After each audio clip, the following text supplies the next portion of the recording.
Lewis Solvay ने कर बढ़ा दिए तो क्रांति की शुरुआत हुई। किन कारणों से हुई? देखो, लुईस सोल्वे ने कर बढ़ा दिए थे। क्या आप सोच सकते हैं कि उसने ऐसा कैसे किया होगा? तो प्राचीन राजवंश के तहत फ्रांसीसी सम्राट अपनी मर्जी से कर नहीं बढ़ा सकते थे, अपनी मर्जी से वो कर नहीं लगा सकते थे। इसके लिए उसे क्या है, स्टेट्स जनरल, प्रतिनिधि सभा की बैठक बुलाकर नए करों के अपने प्रस्ताव पर मंजूरी लेनी पड़ती थी। स्टेट्स जनरल का राजनीतिक संस्था थी। क्या थी? एक राजनीतिक संस्था थी जिसमें तीनों स्टेट अपने अपने प्रतिनिधि भेजते थे। तीनों स्टेट, 3 स्टेट बने थे ना, तो तीनों स्टेट क्या करते थे, अपने अपने प्रतिनिधि भेजते थे। लेकिन सम्राट ही यह निर्णय करता था कि इस संस्था की बैठक कब बुलाई जाए। इसकी अंतिम बैठक कब हुई थी? 1614, 1640 में इसकी अंतिम बैठक हुई थी।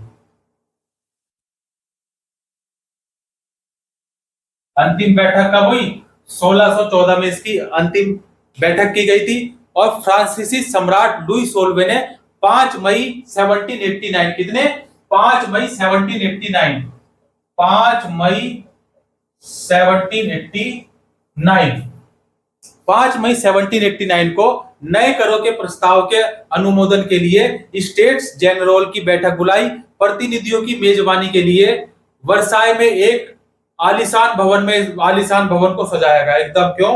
क्योंकि कर बढ़ेंगे तो पेट किसका बढ़ेगा? लुईस सोल्वे की सरकार का बढ़ेगा, नहीं बढ़ेगा? अब खाना मैं खाऊंगा तो पेट मेरा बढ़ेगा, आपका थोड़ी बढ़ेगा, है ना? इसलिए सरकारी दामाद बनने के बाद घूस मत लेना कोई भी, ठीक है ना? करप्शन नहीं होना चाहिए, ठीक है? ईमानदारी से काम करना। क्लियर होगी बात? आगे चलें।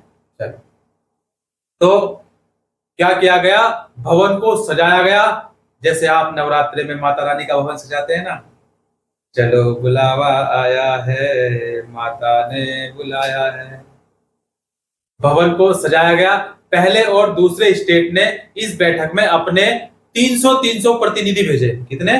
300 प्रतिनिधि भेजे, जो आमने सामने की कतारों में बिठाए गए। आमने सामने, बिल्कुल जैसे आप मेरे आमने सामने बैठे हैं ना, मैं आपके सामने हूं, आप मेरे सामने हो, तू मेरे सामने, मैं तेरे सामने, आमने सामने बिठाया। और तीसरी स्टेट के 600 प्रतिनिधि उनके पीछे खड़े किए गए, दूध बनाकर है, उनके पीछे खड़े किए गए। तीसरे स्टेट का प्रतिनिधित्व इसके अपेक्षाकृत समृद्ध एवं शिक्षित वर्ग कर रहे थे। किसानों